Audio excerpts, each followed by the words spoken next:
Rachel Carter, please rise. After reviewing all the evidence for this court hereby sentences you to 7 years in state prison. No. Mommy, please let me hold my baby. Ma'am, I'm sorry. Just 1 minute, please. She's all I have.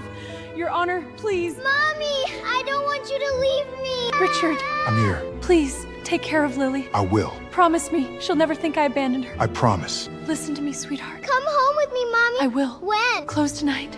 And when you open them, we'll come back. I swear on my... Mommy! People think I went to prison because I murdered my husband. The truth is, I went to prison because I came home early to surprise him. The cab pulled up outside our house, and Lily was already unbuckling herself before we'd fully stopped, clutching the card she'd made at the Hotel Kids Club, glitter glue still tacky at the corners. "Daddy's gonna freak out," she said, grinning so wide I could see the gap where she'd lost a tooth 2 weeks before. "He thinks we're not coming home till Sunday." "He's gonna freak out," I agreed, laughing, hauling both our suitcases up the front steps. 3 days early, I'd wanted just once to be the one who showed up unexpected and wanted, instead of always being the one left waiting on somebody else's schedule. God, the things you don't know are about to break you. I unlocked the door as quietly as I could, pressing a finger to my lips even though Lily was already too excited to hold it in for long.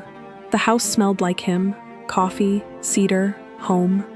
I set the suitcases down in the hallway, because she'd been talking about this surprise the entire flight, and I wasn't going to be the one who ruined it.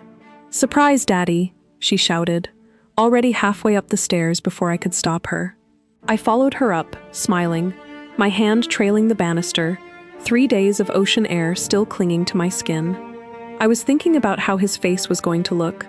I was thinking about how good it would feel, for once, to be the one who came home early, instead of the one always left counting the hours until he did. Lily reached the bedroom door first. She pushed it open. "Surprise, Daddy." I was 2 steps behind her, still smiling, still living in the last version of my life where nothing was broken yet. And then I saw what she saw. Daniel was in our bed, not alone. A woman I'd never seen before scrambled upright, yanking the sheet against her chest, her mouth open in a gasp that hadn't turned into a scream yet. "Rachel?" His voice cracked on my name, like it physically hurt him to say it. I didn't answer. I couldn't. My hands moved before my brain caught up, clamping over Lily's eyes from behind. "Don't look, sweetheart," I said, and I don't know how my voice came out so steady when everything inside me had already caught fire. I turned us both around and half-carried, half-dragged Lily back toward the stairs. My hands wouldn't stop shaking. I heard the woman crying behind me, heard fabric rustling, heard Daniel's bare feet hit the floor. "Rachel, wait. It's not what it looks like. It's always not what it looks like. Right up until it's exactly what it looks like." I got Lily to the top of the stairs before his hand closed around my wrist. "Let go of me," I said. "Just let me explain. Let go of me, Daniel." I don't remember deciding to pull away. I just remember the wrongness of his grip, the way panic makes your whole body move without asking permission first.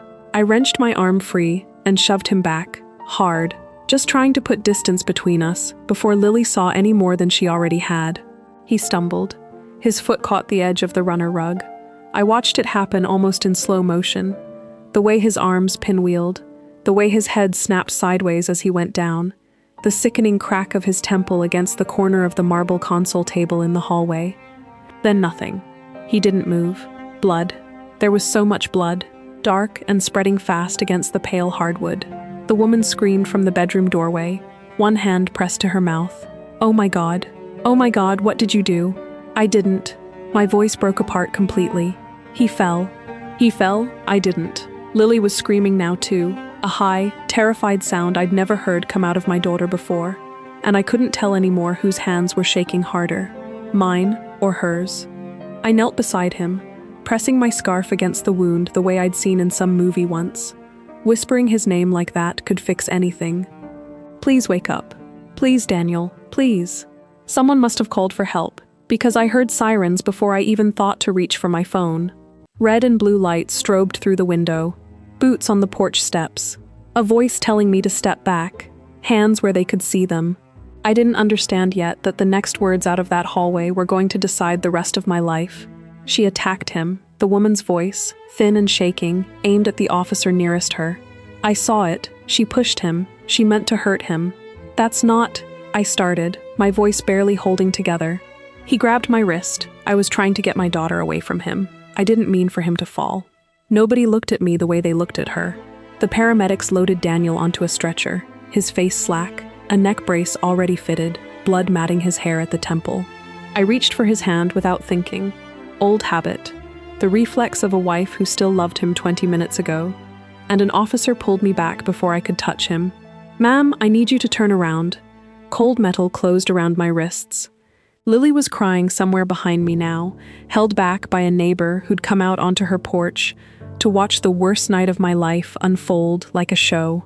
"Mommy didn't do anything wrong," I heard her sob, small and furious, fighting against arms that weren't mine. "Mommy didn't do anything wrong."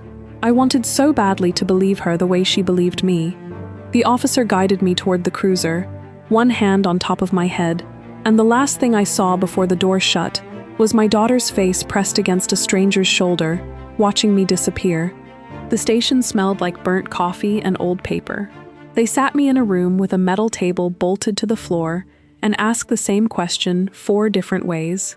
"He grabbed my wrist," I said, for the 4th time. I was trying to get my daughter away from him. I shoved him off. I didn't want him to fall. The detective wrote something down. I never found out what. They let me see Daniel through a hospital window 2 hours later, cuffed to a chair, watching machines breathe for him through a pane of glass I wasn't allowed past. I kept thinking about the card Lily made him. Glitter glue, still tacky, probably still lying crushed on our bedroom floor. Best daddy ever. I carried that card through customs like it was something precious. Now it was evidence in a house I couldn't go back to. "They're charging you with aggravated assault," my public defender told me 3 days later, not quite meeting my eyes. She had a stack of case files under one arm, and maybe 4 minutes to spare for mine. Since he hasn't woken up, the DA's treating it like attempted homicide, without him regaining consciousness to say what actually happened. I won't lie to you.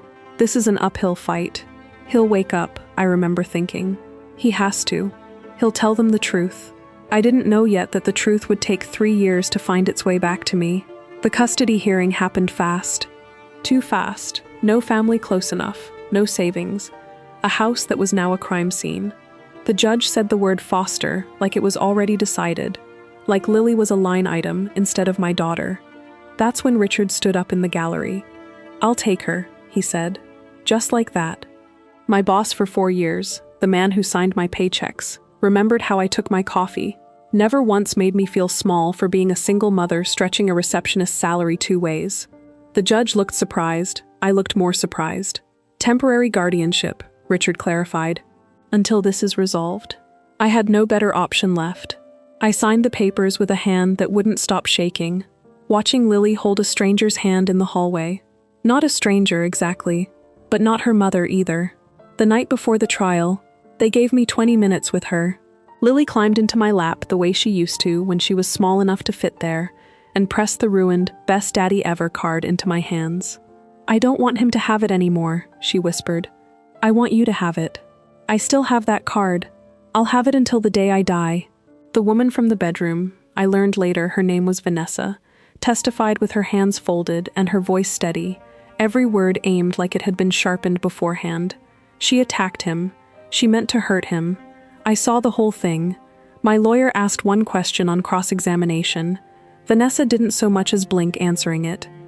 I watched 12 strangers decide the next 7 years of my daughter's childhood in a single afternoon, and none of them looked at me the way they looked at her. "Rachel Carter, this court sentences you to 7 years imprisonment." I heard the words again, exactly as I'd heard them the first time, except now I understood everything that had led to this moment. The vacation, the surprise, the glitter glue card, the fall, the blood, the lie that fit together so much more neatly than the truth ever could. Lily's scream tore through the courtroom. "Mommy, please don't leave me." The bailiffs pulled me toward the side door. I looked back once at Richard, standing perfectly still, jaw locked, something breaking behind his eyes, that a man like him wasn't supposed to let anyone see. He nodded. Just once. and then the door closed between us, and a transport van was already waiting outside to take me somewhere I wouldn't see daylight the same way again for a long, long time. They sat me in a room with a metal table bolted to the floor and asked the pumps. They gave me a number before they gave me a bed. Inmate 44192. I said it under my breath that first night, until it stopped sounding like it belonged to someone else. The cell was 8 feet by 10.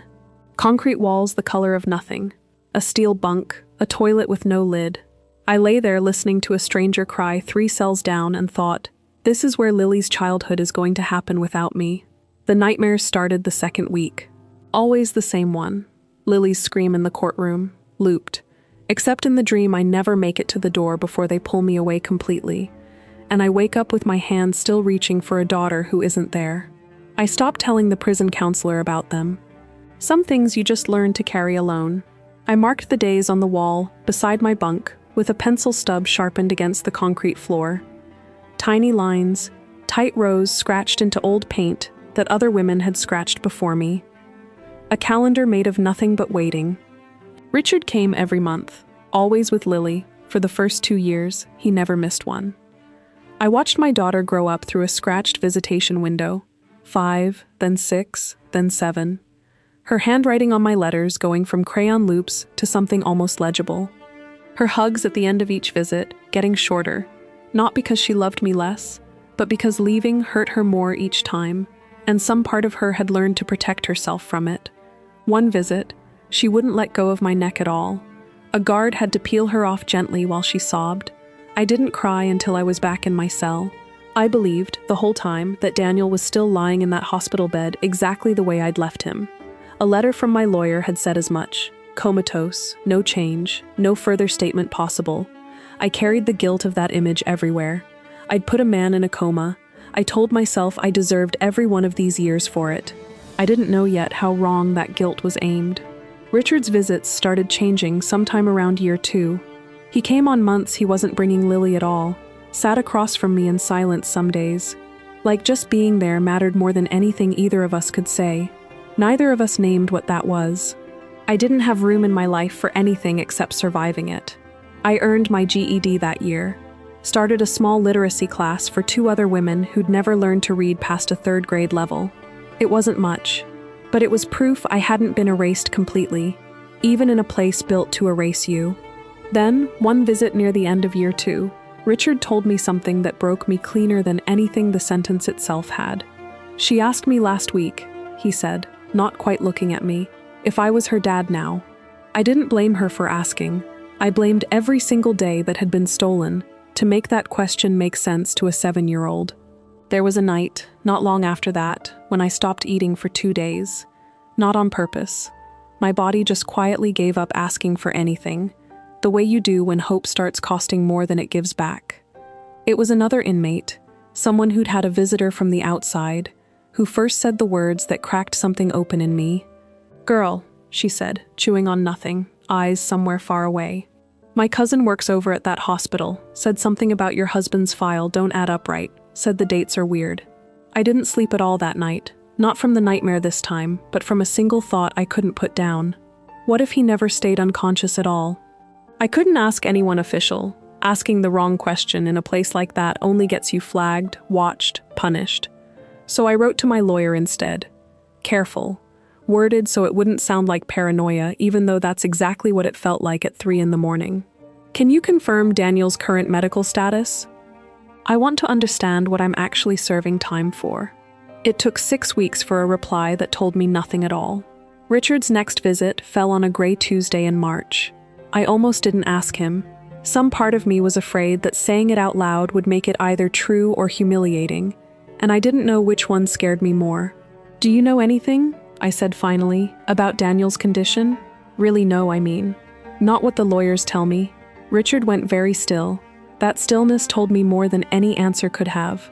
"I've been looking into some things," he admitted, low, careful, like he'd been waiting for permission to say it.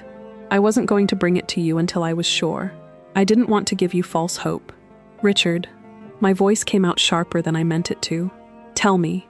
He glanced at the guard by the door, then back at me, and lowered his voice further. I had someone look at the hospital records. Discreetly. Through the Foundation's compliance contacts. Nothing illegal, just someone who owed me a favor and knew how to read a chart. My hands had gone cold on the table between us. And Daniel regained consciousness 2 weeks after the incident, Richard said. Not 2 years. 2 weeks. The room tilted. I actually heard myself laugh. One short, broken sound that had no humor anywhere inside it. That's not possible, I said. He was in a coma, my lawyer told me. Your lawyer was told what the court record says. The court record says what Daniel's team let it say. He's been awake this whole time? Since 3 weeks after your arrest, Richard said. Rachel, I don't have proof of intent yet. I don't have proof he did this on purpose. But I have proof he woke up, and he never told anyone. Not the court, not the DA, not you. I sat with that for a long moment, feeling something underneath my grief shift into a shape I didn't recognize yet. Not sadness, something colder. Why would he do that? I whispered, even though some ugly, quiet part of me already knew the shape of the answer. Why would he let me sit in here for years, if he could have ended it in weeks? Richard didn't answer right away. When he did, his voice had gone very careful, the way people talk when they're handing you something sharp. I don't know everything yet, but I intend to find out. All of it, I promise you that. I didn't sleep that night, or the one after. I lay on my bunk, running the timeline over and over. The trial, the sentencing, the letters that told me he was still unconscious, still the same. Nothing had changed. Someone had been managing that story very carefully. Someone had built it exactly the size and shape it needed to be to keep me exactly where I was. 3 weeks later, a different lawyer came to see me. Not my public defender, but a woman named Claudia Whitfield, sharp-eyed, unhurried, carrying a folder thick enough that it needed both hands. Mr. Hayes retained me, she said, sliding into the seat across from me. I specialize in wrongful conviction appeals. I've reviewed what he's found. Mrs. Carter, I think we have grounds to reopen your case. Reopen it, I repeated, like the words might not hold if I said them too fast. You mean I could actually? I mean, it's not a guarantee, Claudia said, but it's the strongest thing I've seen in 11 years doing this work. If the hospital records hold up, and if we can show the court was misled about his condition at time of sentencing. She didn't need to finish that sentence. I finished it myself, silently, over and over, long after she'd gone. The hearing came 4 months later. I sat in a courtroom that looked exactly like the one that had taken everything from me. Except this time, Claudia Whitfield stood at the table beside me, instead of a public defender juggling 30 other files. Your Honor, she said, sliding a folder across the bench. These are Daniel Carter's hospital records, obtained through a compliance review at Boston General. They show he regained full consciousness 14 days after the incident in question, not the ongoing coma represented to this court at the time of sentencing. The judge read in silence for what felt like an hour. It was probably 90 seconds. 14 days, the judge repeated, almost to himself, disbelief flattening his voice. And this court was told that he remained unconscious for the duration of the proceedings, Claudia finished.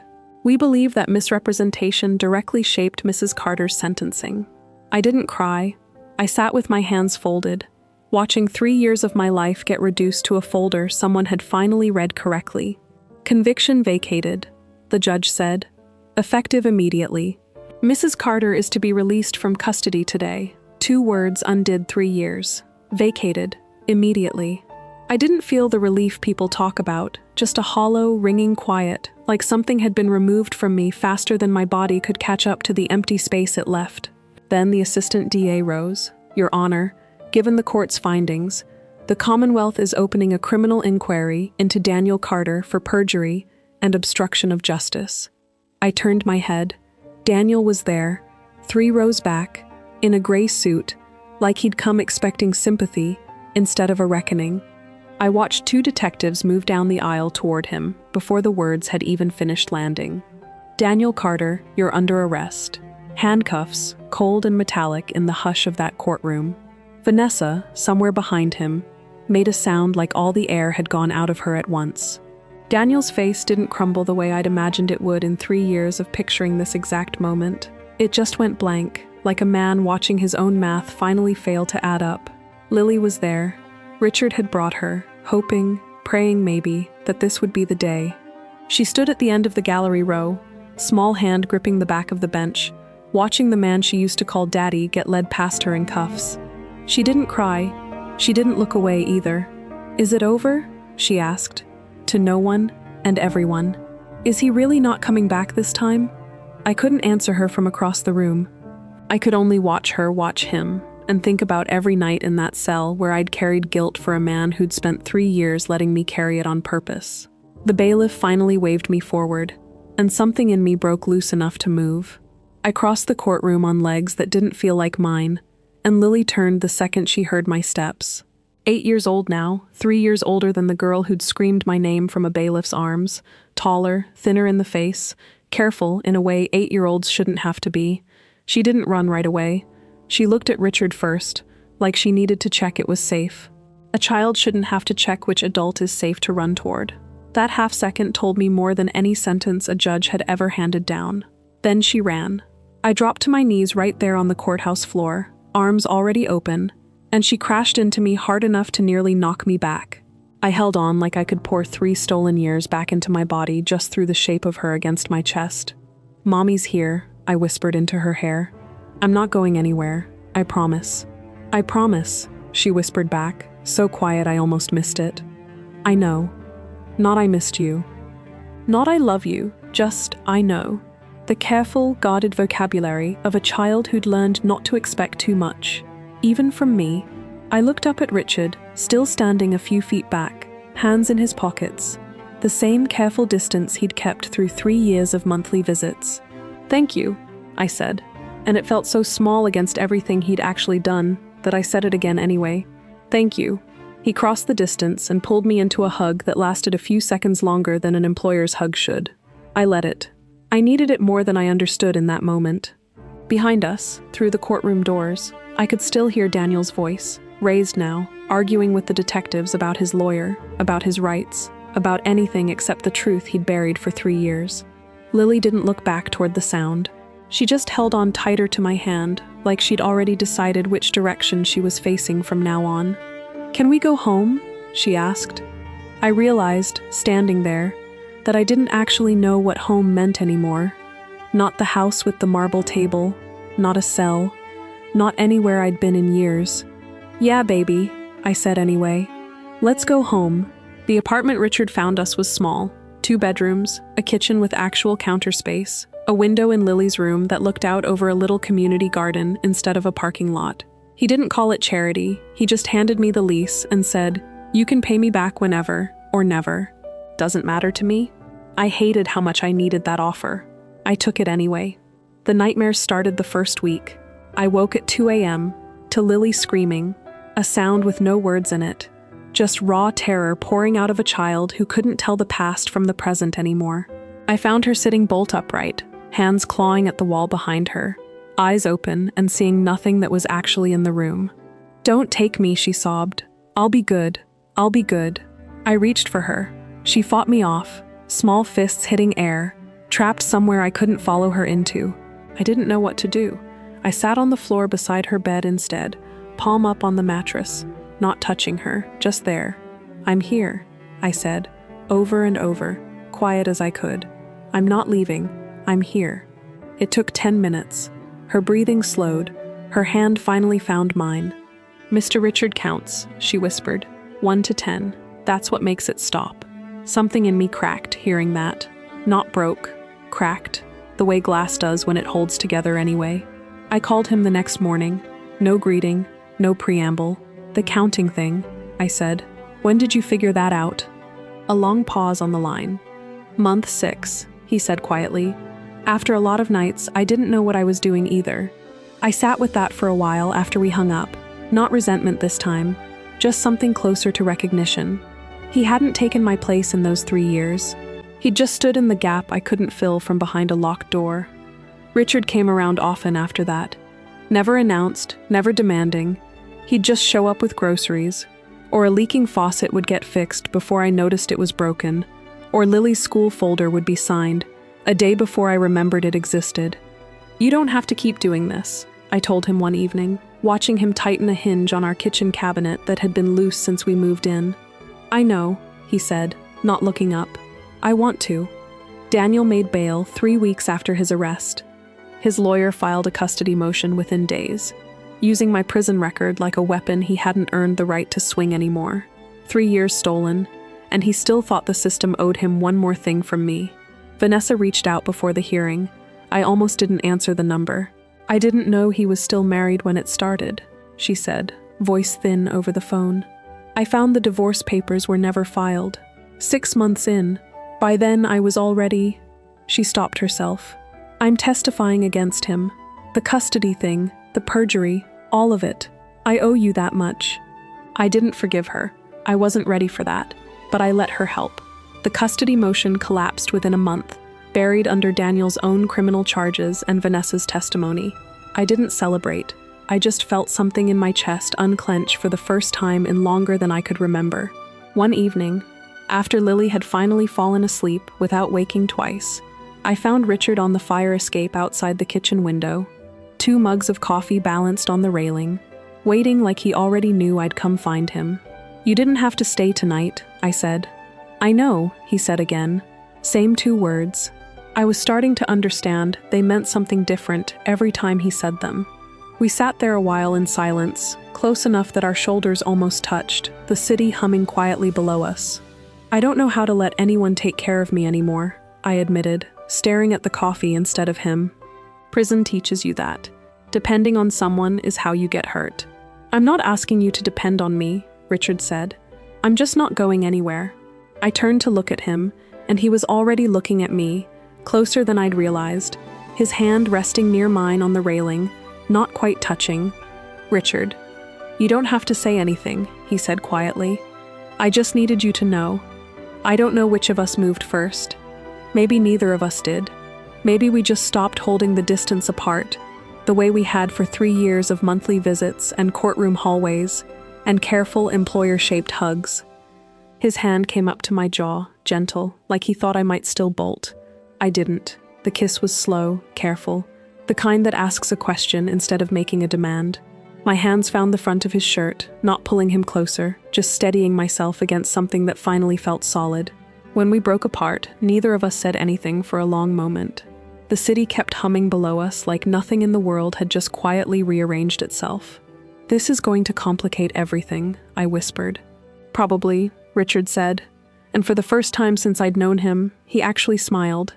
Not the careful, controlled version he wore in courtrooms, but something looser, something real. I let myself smile back, even though some old, guarded part of me was already bracing for whatever came next to take this away too. I just didn't know yet how right I was to be afraid. 3 months after the courthouse, Richard hadn't pushed for anything more than what we already had. Dinners, fixed faucets, Lily's homework help, quiet evenings that had slowly stopped feeling like survival and started feeling like a life. Then one evening, after Lily had gone to bed, he set his coffee down and just said it. "I've fallen in love with you, Rachel." I didn't answer right away. My chest did something complicated. Warmth and panic arriving at the exact same time, like my body couldn't decide which one to trust. "I can't," I said finally. He didn't flinch, but something in his face went careful. "Can't or won't tell me why. I've already failed at 2 marriages," I said, the words coming out rougher than I meant them to. Lily's father left before she could even remember his face. "Daniel." I stopped, throat tight. I don't know how to trust that a 3rd time doesn't end the same way. "I'm not Daniel," Richard said quietly. "And I'm not the man who left before her either." "I know that," I said. "That's not the part I'm scared of. I'm scared that I'm the problem, that I pick wrong, or I want too much, or love isn't something that's supposed to work out for me. I can't put Lily through losing someone else she loves." Richard was quiet a long moment. "That's not your choice to make alone anymore," he said finally. "Not if she has something to say about it." I didn't understand what he meant until 2 nights later. Lily came and sat beside me on the couch, feet tucked under her, the same careful posture she used whenever she'd been thinking about something for a while, before deciding to say it. "Mom," she said, "can I tell you something?" "Always, baby." "He's the only one who never left," she said. "Not you. You came back. I know that wasn't your fault, but everyone else. Dad left before I even remember him. Daniel. She didn't finish that name, and I let her not finish it. Richard stayed, even when he didn't have to, even when there wasn't anything in it for him. He counted with me at 2 a.m. for 2 years, she said, quieter now. He learned which side I part my hair on. He read me the same book 7 times because I liked hearing him do the voices. If anybody deserves to be my dad, she said, looking right at me, steady in a way that undid something in my chest completely, it's him. I didn't have an answer for her. I just pulled her into my arms and held on, and for once neither of us was holding on out of fear, just because it felt good to hold on to something that wasn't going anywhere. I found Richard on the fire escape again 2 nights later. Same 2 mugs of coffee, like he'd been waiting there every night just in case. I'm not asking you to fix what happened to me, I said, sitting down beside him. I don't think anyone can, but I don't want to keep protecting myself from something that's already standing right here. He turned to look at me, and there wasn't anything careful left in his face at all. I'm not asking you to trust men again, he said. I'm asking you to trust me. Okay, I said, okay. He didn't kiss me right away. He just reached over and took my hand, like he wanted to make sure that part was real first. When he finally did kiss me, it wasn't careful or slow this time. It was certain. The kind of kiss that isn't asking a question anymore, because it already knows the answer. 3 weeks later, he got down on one knee in our kitchen. No ring box theatrics, no crowd, just Lily standing beside him holding a small velvet box she'd apparently been keeping safe for him for 2 days without telling me. I already asked her permission, Richard said, nodding at Lily. She said yes before I even finished the question. I laughed and cried and said yes before he'd even opened the box. We got married on a Saturday in October, exactly 1 year after I'd walked out through those prison gates into a sky that had felt too enormous to hold. This time, the sky just felt like mine. Lily walked down the aisle first, in a pale yellow dress she'd picked out herself, carrying a small sign she'd made, without telling either of us what it said. She held it up as she reached the front row, turning it toward the guests before she turned it toward me. Today, I finally get the dad I've always prayed for. Half the room was crying before I'd even started walking. I stood at the end of the aisle a moment longer than I needed to, just breathing. 3 years of concrete walls and a scratched visitation window. A courtroom door slamming shut. A stack of paperwork with my number instead of my name. All of it sat quietly behind me now. Close enough to remember, far enough not to reach. Richard stood waiting at the front, in a gray suit, hands loosely clasped, watching me the exact same way he had that first day in the courtroom gallery, like nothing else in the room existed. I walked to him on legs that didn't shake this time.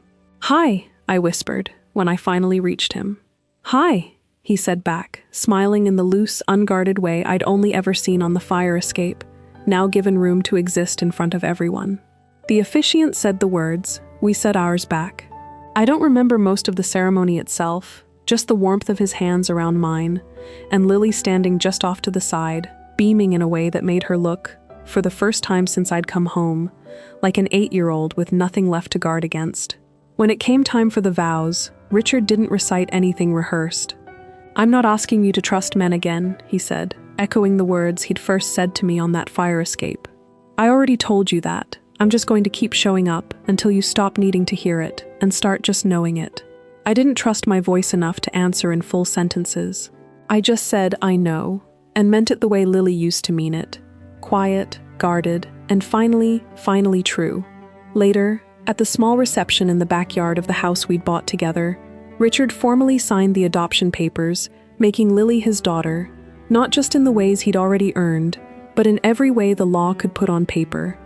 Lily stood between us while he signed it, one hand in mine, one hand in his. Gigi, the stuffed rabbit, tucked under her arm, like she still needed one small witness from the years that had been hardest.